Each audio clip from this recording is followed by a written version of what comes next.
is Paul. Yes. Just looking at this report that was issued on the 3rd of January of 2000. Yeah.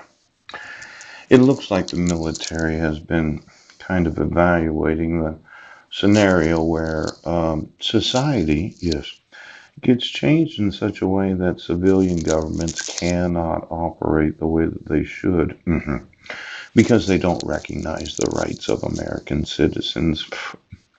Now, for every attorney in the Judge Advocate General's Corps, yeah, why don't you call them all? Because when I inform law enforcement of fraud, yeah, and they say, well, we're not going to enforce the law, I inform them that my rights are being violated.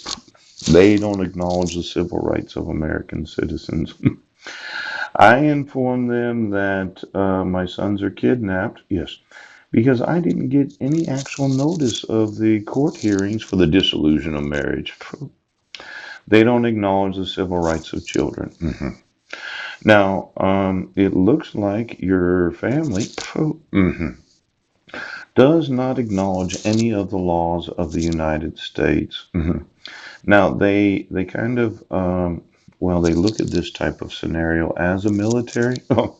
What do we do in the event of some sort of biological warfare where police and sheriff's departments are more concerned about coming to find out, yes, than enforcing the actual laws of the United States? Now, I'm kind of impressed with this. Yes, really looks at some of these things that we think are important as a nation. Yeah. Now, necessity hath no law. Vain necessities, imaginary necessities are the greatest cozenage now, that man can put upon the providence of God and make pretenses to break known rules by. I don't really know what cozenage means, but since Oliver Cromwell said it, yeah, it must be important. And now, this declaration of martial law and attempt to restore order in the nation, yeah. I know you say I'm just one American citizen that has knowledge of the fraud of issuing court orders because of the use of forgeries and the violating of civil rights of American citizens. But I know that there are other citizens that probably woke up to this whole situation. See, I might just be one American citizen, but I'm not the only one that you're doing this to. Now, this order in the nation, yeah. hmm Several of my colleagues and I have tried to walk through these disaster scenarios time and time again. We looked at them as we would handle any other public health disaster, known as the come to find out family that decided to dog themselves. Yes, as we've done in the past. Unfortunately, each and every time, given the resources we have now, given the kinds of authorities we have now, we come down to basically complete chaos and panic. Now, when you refuse to enforce the laws for one citizen, then you decide to refuse to enforce the laws for multiple citizens, and eventually it's chaos and panic. There cannot be any allowing for the violating the laws for any citizen. In many instances, the only thing that would probably prevail is martial law. I don't think this country is yet prepared to realize that we may face that in the future. Now, what we're using here is martial law. Oh, I've talked about that before. I put a little sign here. Yeah. When I email the police department an actual copy of the protection order, yes, where there is no signature of the petitioner, right? And you say, well, we don't have to have a signature. There is no actual notice or opportunity to be heard, yes, because we do not have to protect the rights of the respondent. Where there is no actual notice of court hearings when issuing child support.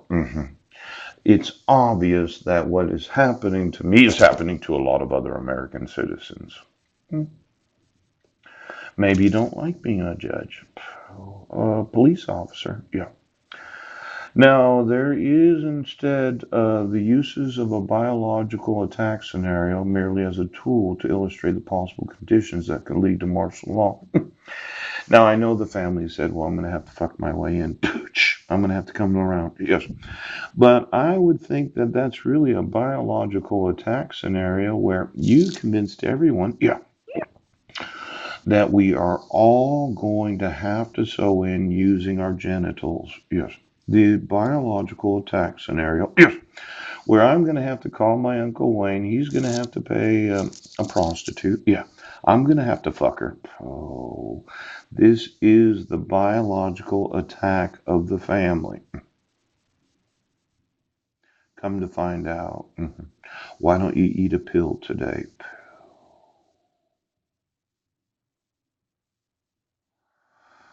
Now, this paper is not intended as an analysis of the American Civil Defense Program. However, a layman's comparison of current U.S. civil defense activities with those of the Cold War era. Yes. When Americans regularly participate in nuclear attack exercises supports this conclusion. Yeah. Illustrative of the past attention given to civil preparedness was an exercise conducted by President Dwight D. Eisenhower in 1955, Operation Alert. Yes. Now, let's say that you got a dog. Yes. And your dog has to get paid. Yes. And you bet on certain situations where you're going to have to get paid to make a show. Right. But you're going to have to come the money.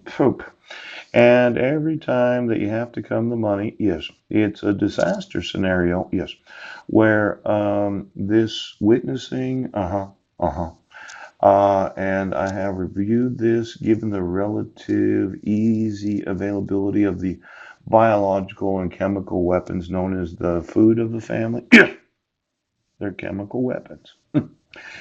The chemical weapons of pharmaceuticals that have been designed to work with technology so that you, the dog, do not look abnormal to the rest of the population. Now, considering the number of groups who would conclusively use the weapons known as chemical weapons, pharmaceuticals, yes, food supply and water, yes, and the biological weapon, I'm coming to find out right now. Obviously, we have a real life scenario where police and sheriff's departments do not have it within themselves to acknowledge the actual laws of the citizens of the United States of America. It's a disaster scenario, yes, that nobody's ever going to talk about. What? The term martial law has an ominous ring to it, especially in a country founded upon civil liberties and individual rights. Now, you do not have to enforce my civil liberties and individual rights because you say I'm crazy. Well, I provided the evidence I wasn't in Brennan. I provided the evidence I wasn't in Squint. And your whole thought was, oh, the United States of America was founded upon the notion of civil liberty and individual rights, considering our national predilection, yeah, for demanding our rights. And it seems that right now, this is a real life biological and chemical weapon scenario where police and sheriff's departments can't get rid of their dog because the dog has their dick. Oh. And your coming the money is a very real scenario in the United States military. Listen, dog. Okay.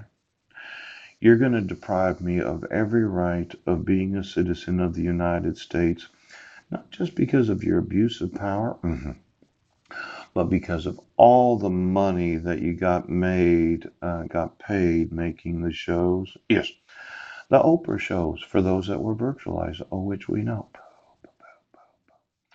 The fish shows for those that come to find out. Now, I've demanded my rights from the sheriff's department, and you decided that I'm just one American citizen, and this isn't happening to anyone, but it is. You're completely destroying the government of the United States of